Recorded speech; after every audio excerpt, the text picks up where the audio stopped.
Kebijakan fiskal perspektif Islam. Latar belakang, kebijakan fiskal merupakan instrumen penting dalam pengelolaan ekonomi suatu negara yang berfungsi untuk mengatur penerimaan dan pengeluaran negara demi tercapainya stabilitas ekonomi, pertumbuhan berkelanjutan, dan pemerataan kesejahteraan masyarakat. Pembahasan utama yaitu A. Definisi dan konsep kebijakan fiskal. Istilah fiskal berasal dari bahasa Latin fiscus, yang berarti keranjang tempat menyimpan uang negara.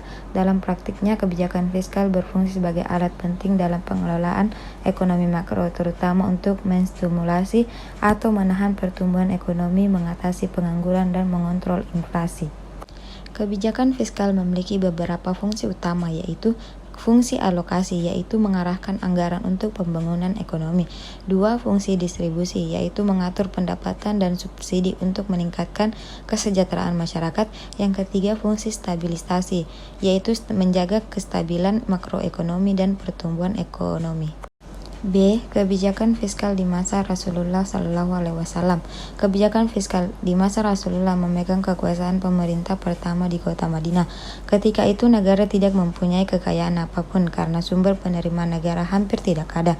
Segala kegiatan dilakukan oleh Rasulullah dalam awal masa pemerintah dilakukan berdasarkan keikhlasan sebagai bagian dari kegiatan dakwah yang ada. Dengan adanya perang Badar pada abad kedua Hijriah, negara mulai mempunyai pendapatan sumber penerimaan pada masa Rasulullah digolongkan menjadi 3 golongan besar, yakni kaum muslim, kaum dari non-muslim, dan sumber lain. C. Kebijakan fiskal di masa Khulafaur Rasyidin. Yang pertama masa Abu Bakar As-Siddiq, yang kedua masa Umar bin Khattab, yang ketiga masa Utsman bin Affan, yang keempat masa Ali bin Abi Thalib. Bagian D. Kebijakan fiskal dalam perekonomian Islam. Berbeda dari sistem konvensional yang bergantung pada pajak sebagai sumber utama. Dalam sistem Islam terdapat sumber-sumber pendapatan antara zakat, yaitu kewajiban finansial atas umat Islam yang bersifat tetap dan memiliki tujuan sosial ekonomi. Kedua, jizyah, yaitu pungutan terhadap non-muslim sebagai imbalan atas perlindungan dan layanan negara. Yang ketiga, kharaj, pajak atas tanah pertanian yang dikuasai umat Islam setelah penaklukan. 4.